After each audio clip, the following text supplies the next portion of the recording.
Assalamualaikum warahmatullahi wabarakatuh.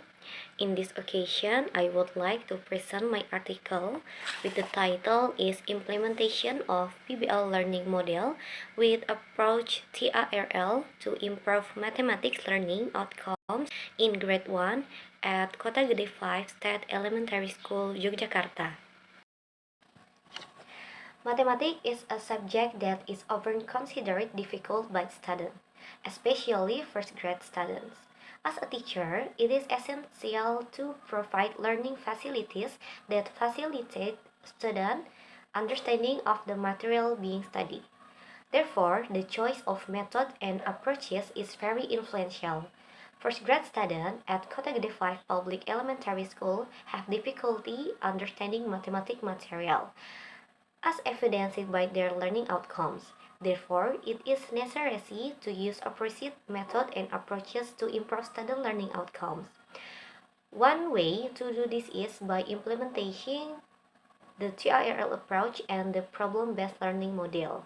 This research was conducted at Kota Gede 5 Elementary School, Yogyakarta. The subject was 26 first grade students.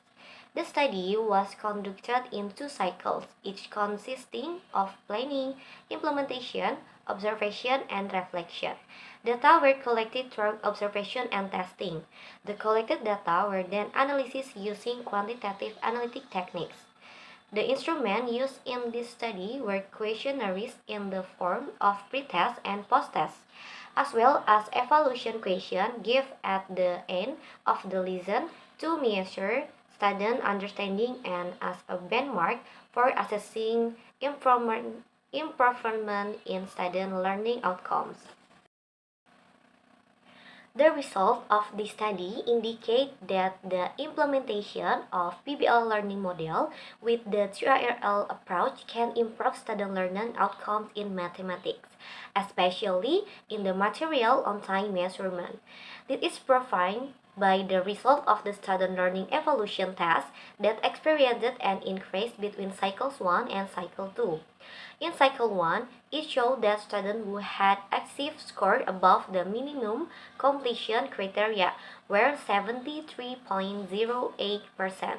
In cycle 2, it showed that students who had achieved score above the minimum completion criteria were 92.31%.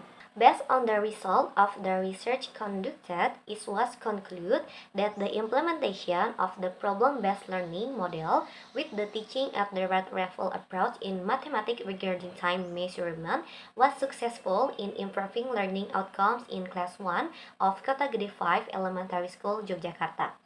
In the first cycle, 73.08% of students obtained learning outcomes above the minimum completion criteria. In the second cycle, 92.31% of students obtained learning outcomes above the minimum completion criteria. From the first and second cycles, there was an increase in learning outcomes of 19.23%. Thus, it can be stated that the implementation of the problem-based learning model with the teaching at direct level approach in mathematics regarding time measurement can improve student learning outcomes. That's my presentation. Thank you. Wassalamualaikum warahmatullahi wabarakatuh.